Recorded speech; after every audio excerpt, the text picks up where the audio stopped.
শিক্ষার্থী শিক্ষক অভিভাবক বৃন্দ ব্যানারে শাহবাগে আমরা দাঁড়িয়েছি।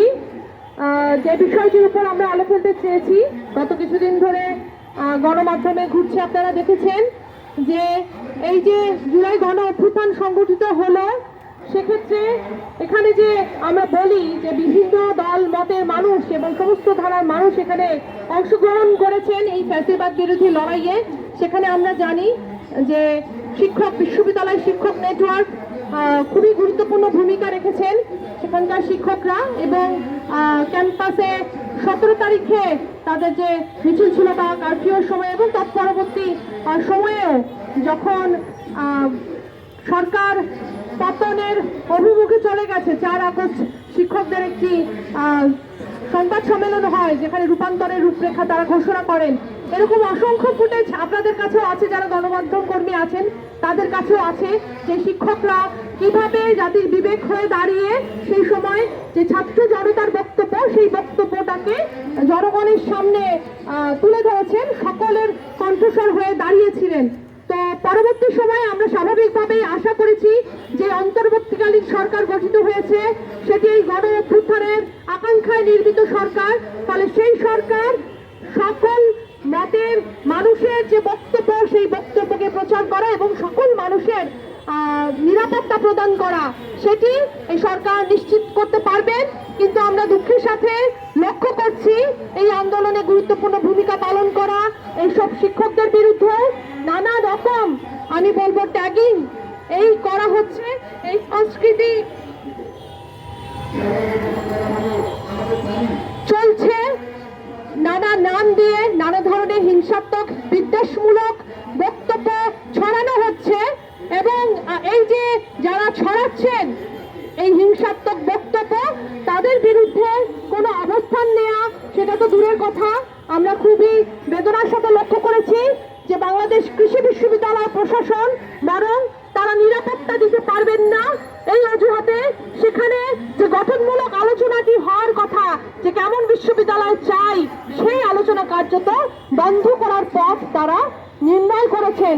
ফলে আমরা বলতে বাধ্য হচ্ছি, তাহলে এই যে মত প্রকাশের স্বাধীনতা, বাক স্বাধীনতা এবং সমস্ত মত প্রত্যেকটি মানুষ প্রকাশ করতে পারে, কিন্তু তাই বলে আরেকটি মতের মানুষের প্রতি বিদ্বেষমূলক বক্তব্য, হিংসাত্মক বক্তব্য এবং তাকে যে ত্যাগ করে দেয়া, এই থেকে আমাদের যে বিরত থাকতে হবে, সেই সংস্কৃতি আমরা গণ অভ্যুত্থান পরবর্তী সময়ে দেখছি না।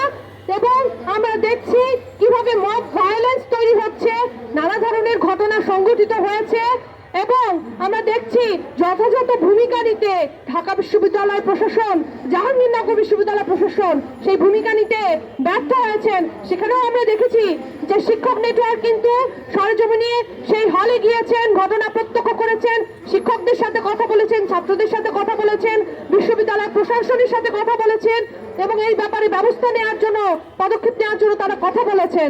ফলে এই যে পরবর্তী সময়ে, গণঅভ্যুত্থান পরবর্তী সময়ে আমরা যেই বাক স্বাধীনতার নিশ্চয়তা চেয়েছি, সকলের নিরাপত্তার নিশ্চয়তা চেয়েছি, সকল মতের প্রকাশ ঘটবার যে পরিবেশ, যে গণতান্ত্রিক পরিবেশে আমরা নিশ্চয়তা চেয়েছি, সেই জায়গায় বিশ্ববিদ্যালয় প্রশাসনগুলো এখনো যেইভাবে ভূমিকা পালন করছেন, আমরা বলছি সেই পরিবেশটাকে আরো তারা পিছিয়ে দিচ্ছেন, বিঘ্নিত করছেন। এবং একই সাথে আমরা বলতে চাই যে সরকারের দিক থেকেও, এই অন্তর্বর্তীকালীন সরকারের কাছেও আমরা সেই দাবিগুলো করতে চাই।